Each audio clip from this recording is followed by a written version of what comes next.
Welcome back, teammates. If this is your first time watching us, then welcome. This is part two of How to Fix Your Credit series. If you didn't catch part one about what is a credit score and how it is established, watch that video first. The video will be linked at the top in the cards, and we'll place the link in the description box if that makes it easier. For those of you who saw part one, today in part two, we're going to cover tips and tricks to raise the actual credit number. We closed out in part one with a sample credit report. We ask you to determine the credit classification based on the score ranges. If you guess fair to good, then you are correct. Let's look back at the sample credit report and discuss what these numbers mean. Payment history success is at 100%. This means the person never misses a payment or makes late payments. Credit card utilization error is 83%. This means that the person has used 83% of the total available credit. For instance, if the person has a $1,000 credit limit and a usage of 83%, that person owes $830 and only has $170 of available credit. Derogatory marks is at excellent, which means no negative reports have been made against the debtor. Made against the what? The debtor. Credit age success. The person has had credit lines available for the last 16 years and 9 months. Total accounts is at 36, which means over the course of the credit history, there have been 36 lines of credit in the debtor's name. This does not mean that all of those lines of credit are still open. Hard inquiries being at 1 means the person has applied for more lines of credit, but not too many over a small period of time, and may or may not have received the credit. In general, you can improve your credit score by paying your bills on time, using less of your available credit balance, and not opening multiple credit accounts over a short period of time. However, two factors that you can improve the quickest are your payment history and credit card usage. They are also factors with the highest impact.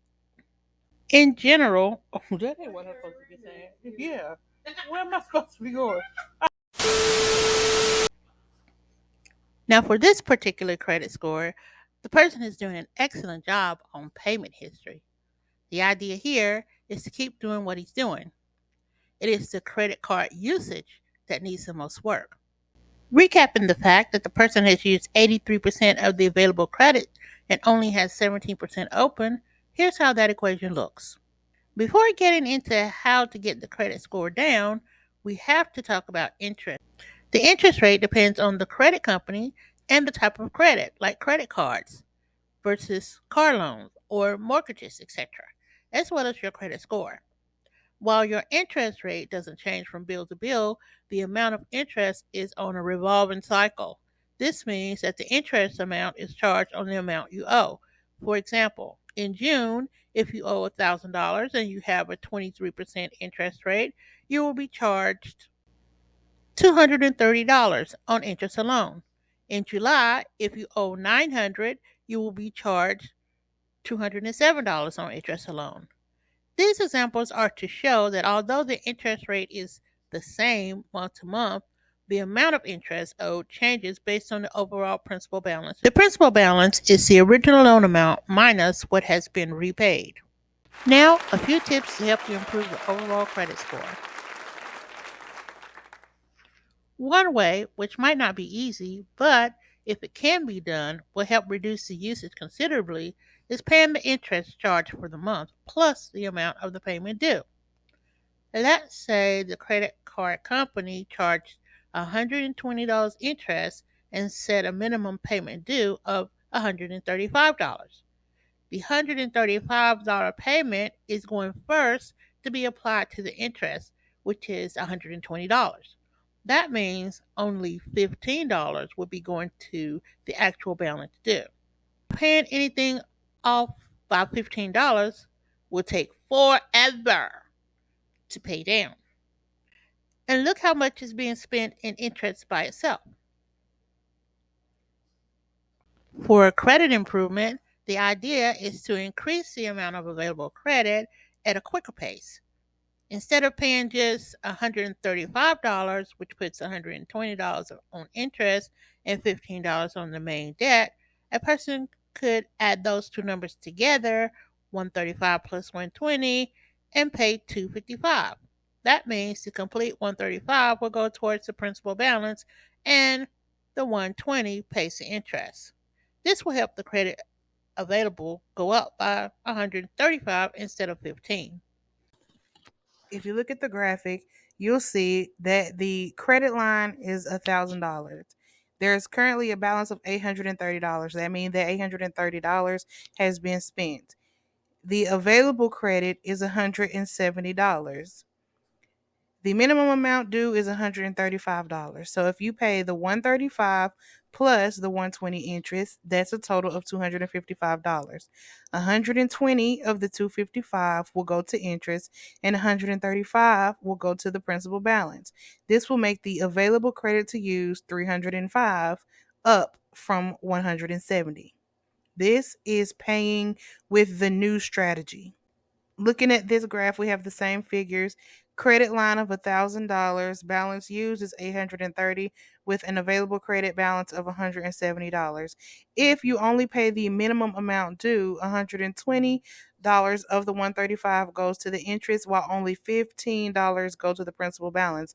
That means that the available credit to spend will be $185, only 15 different from the original available credit despite having paid $130.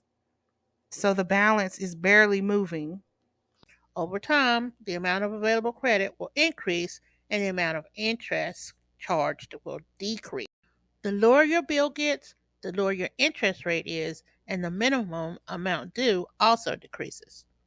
You may have noticed a few square boxes on your credit statement that shows up at the bottom of the payment information. Within the boxes are statements telling how much money you will eventually pay on the card and how long it will take based on the amount you owe and the options of paying more or lesser amounts. We recommend paying the minimum amount due plus the interest charge if you can swing it, but not everyone can. In this case, just pay whatever you can over the minimum amount due. Another way to combat high credit card usage is simply to reduce spending. A low utilization rate is best for your score.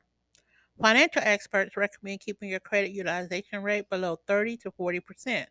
For instance, if you have a $1,000 credit limit, you should try not to have more than $400 outstanding debt at one time. But if you have a $10,000 credit limit, try not to have more than $4,000 outstanding debt at one time.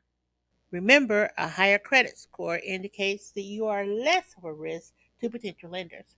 People with good or excellent credit scores have little to no derogatory marks You can have any kind of mark you want as long as it's not derogatory. on their score, and they usually have more access to better financial products. For example, most lenders require a minimum credit score of 620 to buy a house with a conventional mortgage. All this being said, you should make a workable budget to take into account all of your resources and all of your obligations. That's what we'll be discussing in part 3.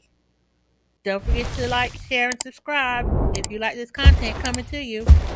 We promise not to bombard you with notifications every time a new video comes out.